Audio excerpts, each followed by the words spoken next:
honestly, ano ba talaga? Dumating sa point na parang muntik ka na fall ka kay Albert.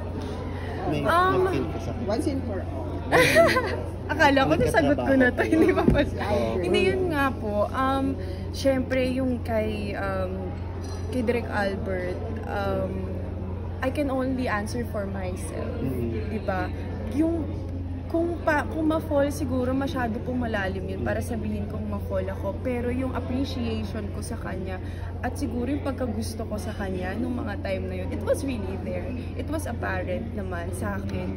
Pero ayun nga, mahirap yung sitwasyon kasi syempre viewed po siya, diba? At saka mahal na mahal niya po talaga yung wife niya, na kapag nag-uusap po kaming dalawa, siya po talaga yung lagi niyang kinukwento. So syempre ako din naman bilang respeto ko sa relationship nila, diba ang tagal din naman po nila, at saka minahal talaga nila yung isa't isa. Hindi ako sa papagitna, or kahit na wala naman akong papagitnaan, parang I don't wanna be involved in it, diba? Na kung so wala. Oo. Opo.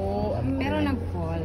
Pero siguro dala ng paghanga mo rin sa kanya. Siguro po, ganun kasi aside from him being a director, bilang isang artista na kilala talaga, yung pagkatao niya mabait po talaga siya. He's a gentleman. At saka syempre nung mga time na yon, galing po siya ng ABS-CBN eh, diba? So sino naman po mag-aakala na magkakaroon pala kami ng partnership, at saka yung role po namin dalawa dun sa show, sa Las Hermanas, mag-asawa kami. So siguro mahirap din pong sabihin na, 'di ba, kahit sino naman po, nadala ka. siguro po kahit papaano, 'di Pero ba? may MU, dumating ba sa point na may MU? MU po, pero pagka po kasi MU, ibig sabihin nun kahit papaano may label na kayo. Yung sa amin po, hindi ko masasabi na MU. Last na lang, kailan kayo huli nagkita at nag-usap ni Al? Nung GMA Gala po. Opo. Tsaka date mo? Ay, hindi po. Ay, lang. mag-isa Date po na ako. nangyari. Wala po.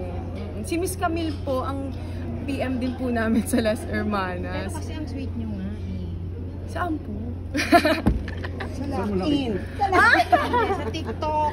Hindi. Opo, syempre kasi kasama din yun sa trabaho na ginagawa namin. At saka for promotion din yun ng Las Hermanas. So ako, grateful ako and happy ako na na-appreciate ng mga tao. At saka nakita nila na, diba, uy, bagay pala. Pwede naman pala. And bukod po siguro dun sa partnership namin dito sa Las Hermanas, mas nakilala ko siya bilang isang tao. Ang napakalalim ng character niya at mabuti niya pong tao. Yun lang masasabi ko. Nilapitan ka niya ng GMA Gala? Ano sabi niya? Actually, nagkasalubong lang po kami. Ayun, syempre nagkamustahan. Hi. Hello, hi, ganyan. Kamusta na? Picture, ganun. Pero kasi maaga din po siyang umalis eh. Thank you, Thank you po.